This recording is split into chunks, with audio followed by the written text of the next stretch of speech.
You're listening to Three Kitchens Podcast, hosted by home cooks Erin Walker and Heather Dyer. Are you tired of cooking the same old things? So are we. Let's all get inspired, cook better, and eat great food. Awesome. Okay, well today I have a recipe which I think will be familiar to lots of people, and many of our American listeners will certainly be familiar. I'll bet. With Boston baked beans. Ta-da! I don't know why I said ta-da, but the way I said it was like Boston baked beans. It needed some sort of finale. Applause. Round of applause. Okay. So when I did a little bit of reading up about Boston baked beans, I read Boston baked beans are similar to regular baked beans, but I'm like, well, what do you mean regular baked beans? Like, yeah. Anyway, I thought that was kind of a strange, anyway. Okay, so apparently the difference here is their accent. Yeah. Boston baked beans are made with molasses instead of brown sugar to sweeten. Okay, that was totally going to be my guess. After what you told me all about the great molasses, I don't even know if it's a flood. Explosion. It was a flood. Oozing of molasses in Boston. Yeah, they had to do something with all that molasses. Therefore, they put it in their baked beans. They scraped it off their shoes and put it in their bean pot. Yuck. Nope, not quite. And if you don't know what we're talking about, go back down the episode list. We did a short little episode telling the story of the Great Molasses Flood of 1916, I think it was. Oh yeah, because it's the anniversary this year. It's an anniversary. Anyway. Okay, so earlier than that, in the 60s, people who were called the Puritans, and I'm not exactly sure who the Puritans are. I didn't go that far. Do you know? Are they a religious group of some kind? I have a guess that they came to North America because they were somewhat excluded. Persecuted somewhere? Excluded. They were bullied and sent away. More or less, I think, is the possible story. Okay, if I do a quick little search, let's just see what pops up at the top. The search assistant said, the Puritans, we'll see if you're right. The Puritans were English Protestants in the 16th and 17th centuries who sought to reform the Church of England because they didn't like some remnants of Roman Catholicism. And so they went to America, maybe to have their own religion, I'm guessing. Yeah. Okay, you were right. So apparently these folks would bake large pots of beans on Saturday because they didn't like to work on the Sabbath, which was Sunday. And so they would make the big pot of beans the day before to eat on Sunday. And they cooked the beans in molasses, which was, as we've mentioned, big business in Boston with the molasses. Even at that point in time. That surprises me. Maybe it shouldn't, but... That's a long time. Like, Columbus just got here. It was probably not quite the trade that it became by the time the molasses flood happened, right? Yeah. They didn't have big cisterns looming over their city. Yeah, but it does make you wonder where they who was bringing the... Yeah.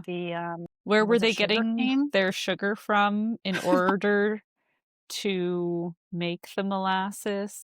Yeah, I'm curious about how far this goes back. Also, are there tomatoes in these baked beans? Oh, okay. No, there are not. And of course, this dish contributed to Boston being nicknamed Beantown. Have you ever heard of Beantown? No. I hadn't either, but I'm guessing people in Boston are aware of being called Beantown. And from 1883 to 1906, Boston's National League baseball team was nicknamed the Bean Eaters, which I thought was kind of fun. Can you imagine? It starts out as like a taunt. bean eaters, Right. like a bunch of bean eaters. But I'm imagining it must have been affectionate. I hope so. If they took pride in this, being known for beans. Bean culture. Yeah. What kind of beans did they have? Because there are a ton of legumes. What were they using? Okay, so apparently, traditionally, it was navy beans. Now, modern day recipes say that you can kind of use the beans you like. Great Northern beans and navy beans are both very popular for this recipe. But I imagine a white bean of any kind probably could work. Interesting. Okay, so here's the list of the basic ingredients that go into these Boston baked beans. Obviously, you've got your beans, you got bacon, onions, garlic, molasses, brown sugar, maple syrup, and Worcestershire sauce. Worcestershire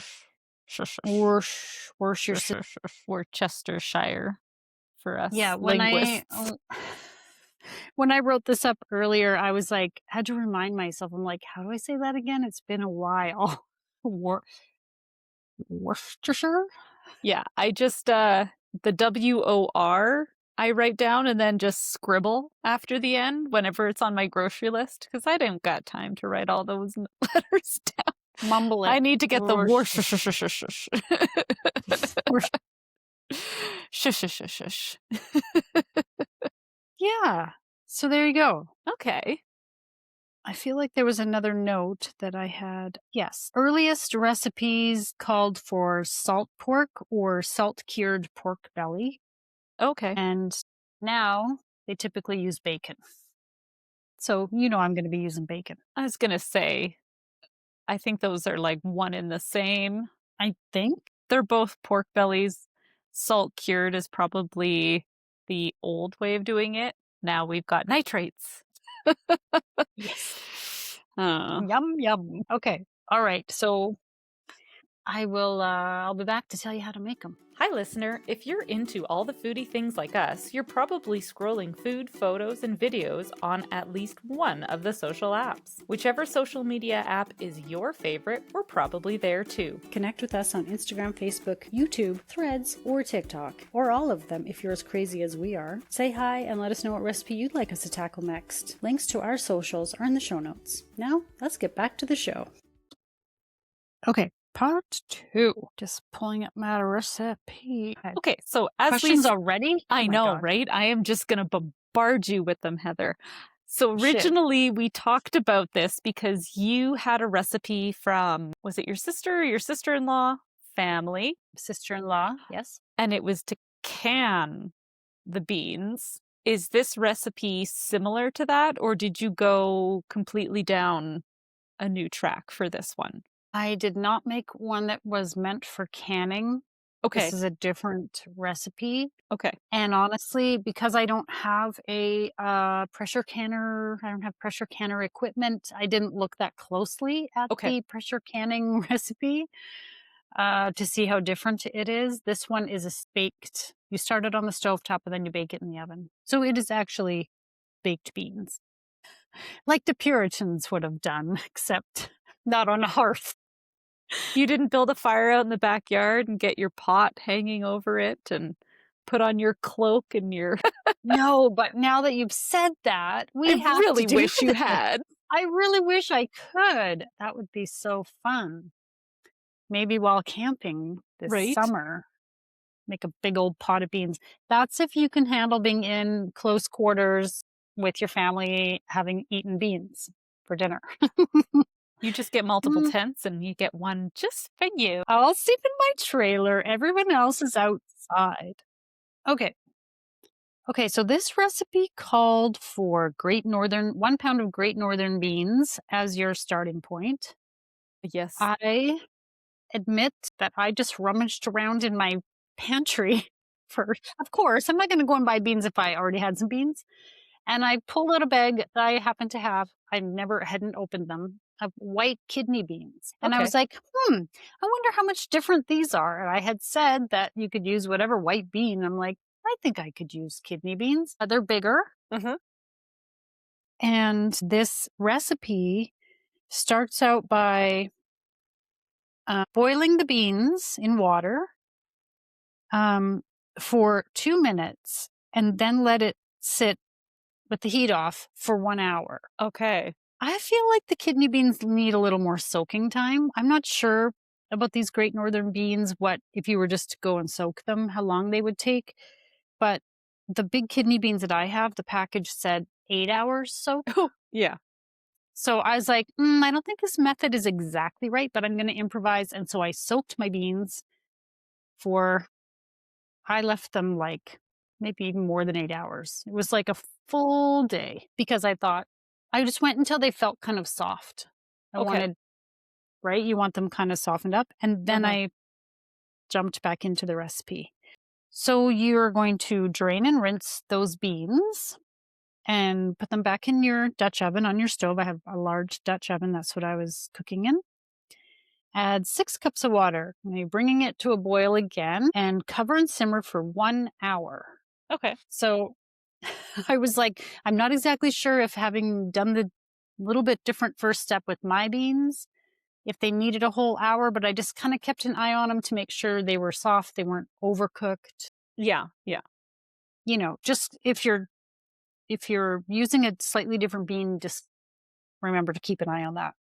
Yeah. I feel like kidney beans have a pretty hearty taste to them. So it takes a lot for those to break down. So, yeah. Yeah. So I think it was probably about an hour that I boiled them. Seemed good after having soaked them for a long time. In a large skillet, you're going to cook chopped up bacon until crispy. Take it out, put it aside. Then in your bacon drippings, you're going to saute onion, 2 large chopped onions. Mm. Oh, I just saw an ingredient that I didn't mention in the first half. That's okay. I'll get to it. Are you going to mention it in the second half? I'm mentioning it now. Okay. You're gonna leave those onions in there until they start to soften. Add 3 cloves of minced garlic. Stir that. Cook it just a minute or so. Then we're putting in an item I forgot, which was ketchup. Okay. I'm guessing the Puritans didn't have ketchup, but this is a modern element here. I'm pretty sure the Heinz bottle says it dates back to the 15th. Yeah. All right. Maybe they mashed up tomatoes. Hey, and when you asked if there's tomatoes in it, here's your tomato element. Ketchup. All right. Okay, so ketchup, brown sugar, molasses, maple syrup, and the Worcestershire sauce, and little salt and pepper. Okay, so that's all your extra stuff. Meanwhile, you've drained your beans. Okay. So keep the cooking liquid that you boiled those beans in. Take the beans that are drained and put them in. It says here to put them into a baking dish. So I used a casserole dish that I have. Stir in the onion mixture plus the bacon and then cover and bake at 300 degrees Fahrenheit for 2 to 2.5 hours until they're tender. The beans are tender and they're at the consistency that you like. Keeping that cooking liquid from the beans is so that as you go, check on them every so often. If it's looking a little too dry, add some of the liquid in. Oh. And I ended up by the end, I just put all the liquid in. I was like, well, they weren't going to be soupy. It wasn't like too much liquid. So I thought I may as well just use it. I put it all in. And that's it. You just cooking it all up, baking it together, give it a good stir. And that's how you make those baked beans. Boston baked beans. All right. What did you think of these Boston baked beans, Erin? Boston baked beans. How do I feel about you? You're not my favorite. Cut the whole thing. Toss it in the garbage can. That's it. I quit. I'm not the biggest fan of a baked bean that comes like this because these remind me of what do we typically get? Like Heinz beans, or what's the bean that has the dog that talks in the commercial about the secret recipe. You know what I'm talking about. Yeah, I know what you're talking about. Bush's baked beans. Bush's there we baked go. Beans. My husband likes making them. He's his go-to, Franken beans, wieners and beaners, whatever you want to call it in your house. He likes to do that. Every time he makes it, I'm like, gross. Oh no. Is that what you thought of these too? I liked these beans more than I would a canned bean, for sure. Okay. I thought they were unbelievably sweet. I was like, whoa, pump the brakes. I was like sweating and my heart was racing. I was like, these beans. Wow. I found them really sweet. I thought the bean texture was really good because I like a good bean. But these flavors are just not my favorite. Okay. Well, I like a baked bean, obviously, or I wouldn't have made the recipe. But I agree. I'm not the biggest fan of the ones in the can either. I'm kind of like, meh, especially if they have that little hunk of like fat. What is that pork fat that's swimming in there? Ugh, I don't like that at all. Yeah, I just about it. It's just not my favorite. But I did like these beans quite a bit. And even though they were too sweet, I'll agree with you there. Maybe Bostonians, those Beantowners have sweet tooth. I don't know. I mean, so do we. So I would have thought that we would like something sweet. But in this case, I agree. They're too sweet. They overdid it with that molasses. Or the brown. Did you need maple syrup and brown sugar and molasses? Yeah. Like maybe it's better to pick one. I would say like reduce all of those by like 3/4, and maybe like the diversity in the sugars is good, but I wanted something more bitter in there.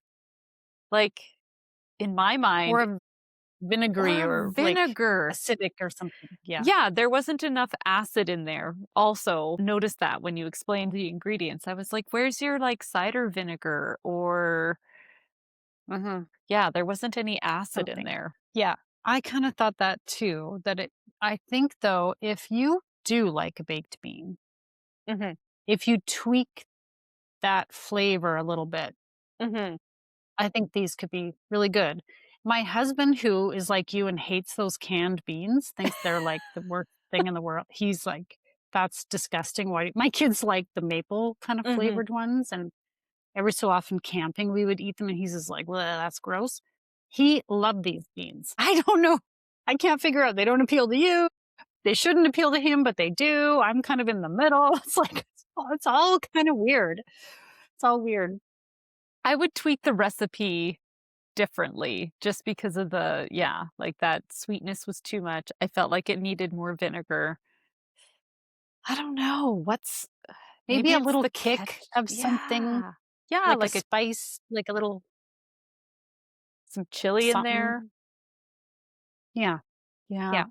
So anyway, this was an interesting one to try. I ate them. My mother-in-law and I ate them on toast. She ate it all up, so it couldn't have been that bad. I liked the bean themselves. The flavors in there just don't do anything for me. I'm sorry. Hey, that's okay. We always say here, you can't win them all. Some are winners and some are failures, and this one sits somewhere in the middle for me. It's a funny one, and it's again like it's all just personal preference, right? And apparently baked beans are a really divisive thing. I guess so. I do see I like the idea of making this big pot one day to kind of like hold you over, or like my kids really like them. So they ate the majority of them just in a bowl with a spoon. Okay. So many bean jokes. Okay. Well, if you want to learn more about beans and other pulses, legumes, we have an episode for you. We have an episode for everything, honestly. We really do. If you want to. Yeah.